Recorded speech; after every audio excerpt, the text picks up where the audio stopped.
નમસ્કાર. મારા હાથમાં એક પુસ્તક છે, ન્યુરોમાર્ગ, બાળ કેળવણીનો એક્સપ્રેસ વે.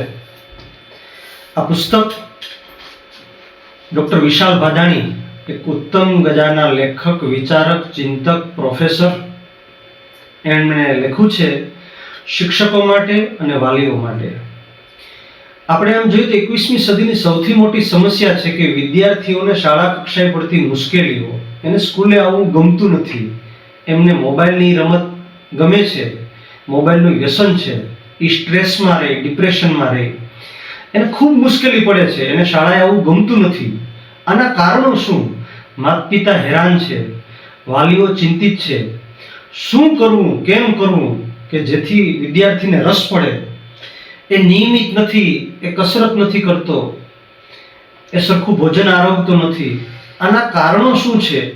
એની તલસ્પર્શી માહિતી ખૂબ ઊંડાણમાં, ડેપ્થમાં જઈ ડૉક્ટર વિશાલ ભાદાણીએ એનું એકદમ સાયકોસોમેટિક એનાલિસિસ કરી અને સંવેદનાના સ્તરે સમજાવવાનો એક પ્રયાસ કર્યો છે. આ પુસ્તકના માધ્યમથી ખૂબ ડેટાબેઝ વાળી માહિતી આપી છે એમાં, અને ખૂબ ઊંડાણની અંદર કે દરેક વાલી આ પુસ્તક વસાવે ને વાંચે ને વિચારે તો એમાંથી એમ લાગે કે ઘણા ખરા પ્રશ્નોનું નિરાકરણ આવી જાય.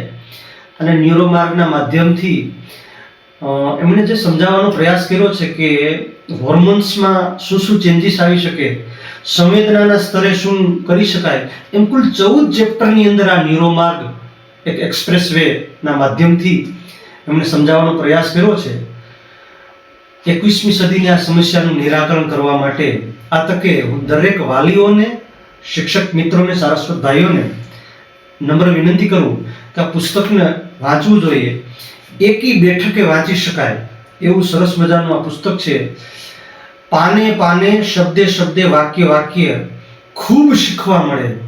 અને 21મી સદીનું ભારતનું નિર્માણ કરવું છે તો એમાં આ સહભાગી નીવડે એવું આ એક ઉત્તમ ગજાનું પુસ્તક છે. એ વાંચવા માટે હું વિનંતી કરું છું અને વસાવવા માટે પણ ખાસ વિનંતી કરું છું. તો લગભગ સમસ્યાનું સમાધાન થઈ જાય. તો ન્યુરોમાર્ગ બાળ કેળવણીનો એક્સપ્રેસ વે એનો વાંચન કરવા માટે હું આ તકે વિનંતી કરું છું. જય હિન્દ, જય ભારત.